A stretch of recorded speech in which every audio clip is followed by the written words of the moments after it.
परम प्रेममय जुग पुरुषोत्तम श्री श्री ठाकुर परम आराध्या जगज्जननी श्री श्री बड़मा और ठाकुर परिवार श्रीचरणे मोर कोटि कोटि प्रणाम एवं आजिर एही भिडियो देखुथिबा समस्ती को मोर आनंदित जयगुरु।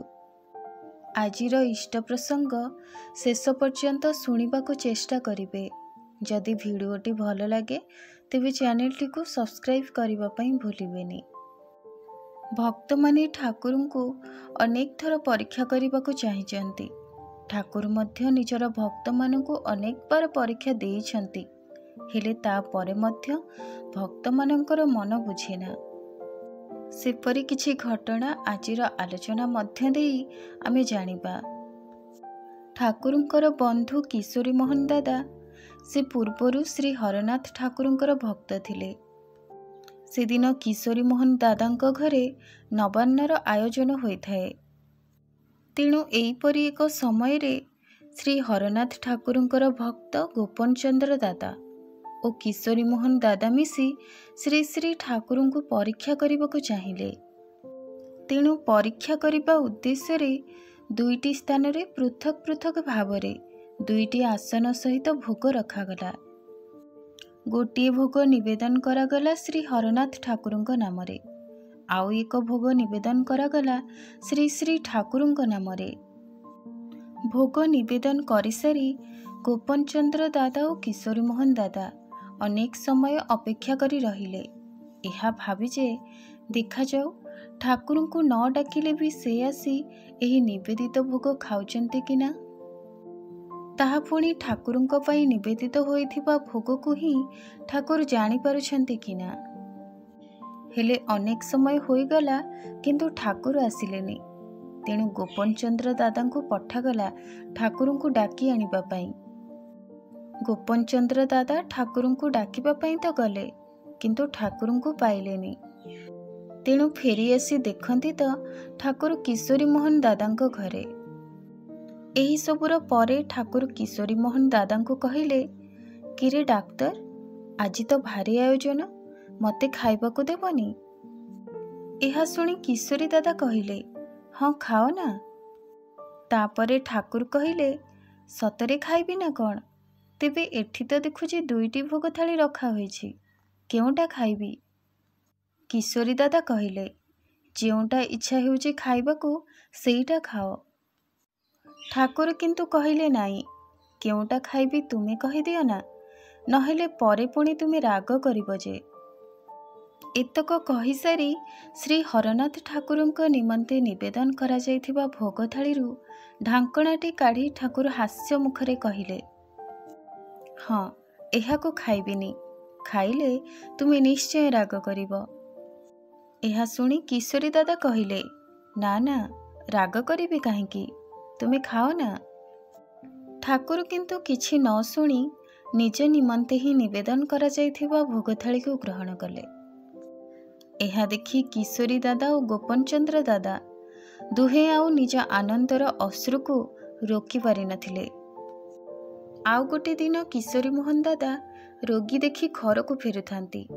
फेरिबा बाटरे स्टीमर घाट निकटरे गोटे दुकान रे अति उत्तम खजूरी संदेश देखिले। एहा देखि से भाबिले, आहा रे ठाकुर को यही संदेश खूब भल लागिबो। तेबे ठाकुर को जदि मु खुआई पारे तेबे मोर मन को भी भारी आनंद लागिबो।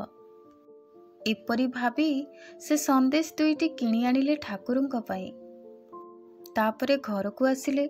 आउ घर को आसिबा परे पुणी चिंता कले, आज जदि ठाकुर बिना निमंत्रण रे स्वयं स्वतःप्रवृत्त भावरे आगमन करती आउ ए दुईटी संदेश मोठू चाही ग्रहण करती, तेबे बुझिबी से हेउचंती अवतार। एही भली भाबी किशोरी मोहन दादा संदेश दुईटी को गोपन रे एक फटोर पछ पाखरे रखिदेले। सबुदिन भली किशोरी मोहन दादांक घरे कीर्तन हेउथिला, तेणु ठाकुर मध्य आसीथिले। कीर्तन शेष हेबा परे समस्ते निज निजर गृह को फेरीगले। हेले ठाकुर गृह को फेरी जाऊ जाऊ अधा रास्तारू प्रत्यावर्तन करी किशोरी दादांक गृह को फेरी आसिले। आउ फेरी आसी किशोरी दादा को कहिले, डाक्तर ମୋତେ ଟିକେ ପାଣି ଦିଅ ତ, ଭାରି ଶୋଷ ହେଉଛି। ଏହା ଶୁଣି କିଶୋରୀ ଦାଦା କହିଲେ, ଘରକୁ ଯାଇ ତ ପିଇ ପାରିଥାନ୍ତ, ହେଲେ ଏତେ ଦୂର ଯାଇ ବି ପୁଣି ଏଇଠାକୁ ଫେରୁଛ। ଠାକୁର ତାଙ୍କୁ କହିଲେ, ମୋର ଏଇଠାରୁ ହିଁ ପାଣି ପିଇବାକୁ ଇଚ୍ଛା ହେଲା, ତେଣୁ ଫେରି ଆସିଲି। ତାପରେ କିଶୋରୀ ଦାଦା ପାଣି ଦେବାରୁ ଠାକୁର କହିଲେ, ଖାଲି ପାଣି କ'ଣ ପିଇବି, ଟିକେ କିଛି ଦିଅ ନା, ଖାଇଦେଇ ପାଣି ପିଇବି। ଠାକୁରଙ୍କ ଠାରୁ ଏପରି କଥା ଶୁଣି କିଶୋରୀ ଦାଦା କହିଲେ, ଆଚ୍ଛା କ'ଣ ଖାଇବ ତାହେଲେ? ତାପରେ ଠାକୁର ତାଙ୍କୁ କହୁଛନ୍ତି, ଯାହା ତୁମ ଘରେ ଅଛି, କିଛି ମିଠା ବା କିଛି ସନ୍ଦେଶ, ଦେଖ ନା କେଉଁଠି ଯଦି ଖଜୁରୀର ସନ୍ଦେଶ ଥାଏ ତ। ଏହା ଶୁଣି କିଶୋରୀ ଦାଦା କହିଲେ, ଘରେ ସେମିତି ତ କିଛି ନାହିଁ, ପୁଣି ସନ୍ଦେଶ, ତା ମୁଁ କେଉଁଠୁ ପାଇବି? ତୁମେ ନହେଲେ ଖାଲି ପାଣି ପିଇଦିଅ। ଠାକୁର ହସ ହସ ମୁହଁରେ କହିଲେ, ନିମନ୍ତ୍ରଣ ସନ୍ଦେଶର ଭାଇ, ଖାଲି ପାଣି କାହିଁ ପିଇବି?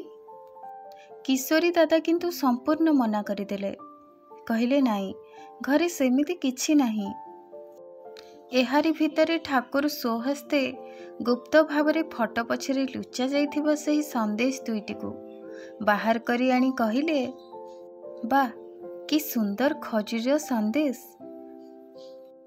ପରମପିତା ମୋ ନିମନ୍ତେ ଏଠାରେ ଖଜୁରୀର ସନ୍ଦେଶ ରଖିଛନ୍ତି, ହେଲେ ତୁମେ ମୋତେ ତାକୁ ଦେବାକୁ ଚାହୁଁନ ଡାକ୍ତର? ଠାକୁରଙ୍କଠାରୁ ଏହା ଶୁଣି କିଶୋରୀ ଦାଦା ଭକ୍ତି ଗଦଗଦ ଚିତ୍ତରେ କହିଲେ, ତୁମରି ପାଇଁ ହିଁ ତ ରହିଛି, ତୁମେ ହିଁ ଖାଅ। ଶ୍ରୀ ଶ୍ରୀ ଠାକୁର ତାପରେ ସନ୍ଦେଶ ଖାଇସାରି ପାଣି ପିଇ ହାସ୍ୟ ଫୁଲ ବଦନରେ ଗୃହକୁ ଫେରିଗଲେ।